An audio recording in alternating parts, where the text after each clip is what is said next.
ಕಲಿಕಾ ಹಬ್ಬದ ಸಲುವಾಗಿ ನಮ್ಮ ಶಾಲೆಯ ಎಲ್ಲ ಮಕ್ಕಳಿಗೂ ಕಲಿಕಾ ಹಬ್ಬದ ಅನುಭವ ನೀಡುವ ಸಲುವಾಗಿ ಶಾಲಾ ಹಂತದ ಕಲಿಕಾ ಹಬ್ಬದ ಚಟುವಟಿಕೆಗಳನ್ನು ರೂಪಿಸಿ ಮಕ್ಕಳಿಗೆ ಭಾಗವಹಿಸಲು ಅವಕಾಶ ನೀಡಲಾಯಿತು.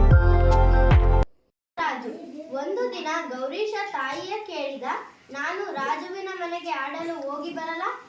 ಸರಿ, ವಾಹನಗಳ ಓಡಾಟ ಬಹಳ ಇರುವುದು, ಬೀದಿ ದಾಟುವಾಗ ಎಚ್ಚರ ಎಂದಳು ತಾಯಿ. ಕಥೆಯ ಹೆಸರು ಇಲಿ ಮತ್ತು ಸಿಂಹ.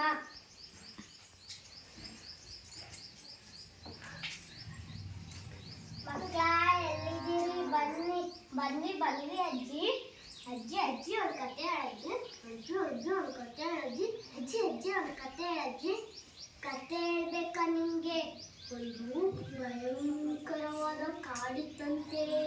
ಆ ಕಾಡಿನಲ್ಲಿ ಒಂದು ದೊಡ್ಡ ಸಿಂಹ ಇತ್ತಂತೆ.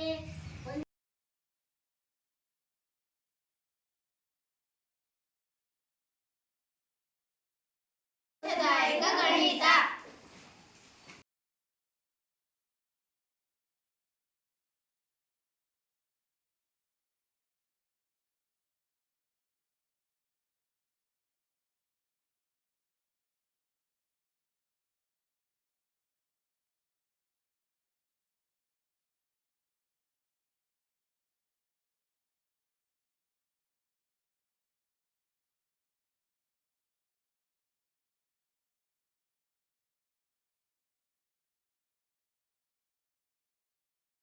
ಪೂರ್ವಭಾವಿಯಾಗಿ ನಾವು ಕ್ವಿಜ್ ಕಾರ್ಯಕ್ರಮವನ್ನ ಮಾಡ್ತಾ ಇದೀವಿ.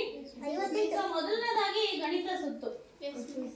ಗಣಿತ ಸುತ್ತಲ್ಲಿ ಗಣಿತಕ್ಕೆ ಸಂಬಂಧಪಟ್ಟಂತ ಪ್ರಶ್ನೆಗಳನ್ನ ಕೇಳಲಾಗ್ತದೆ. ಮೊದಲನೇ ತಂಡದಲ್ಲಿ ಅಂಶದಲ್ಲಿರುವಂತಹ ಸಂಖ್ಯೆ ಯಾವುದು? 4. ಮುಖಗಳ ಸಂಖ್ಯೆ ಎಷ್ಟು? ಪಡೆದಂತ ಕವಿಗಳ ಸಂಖ್ಯೆ ಎಷ್ಟು? 8.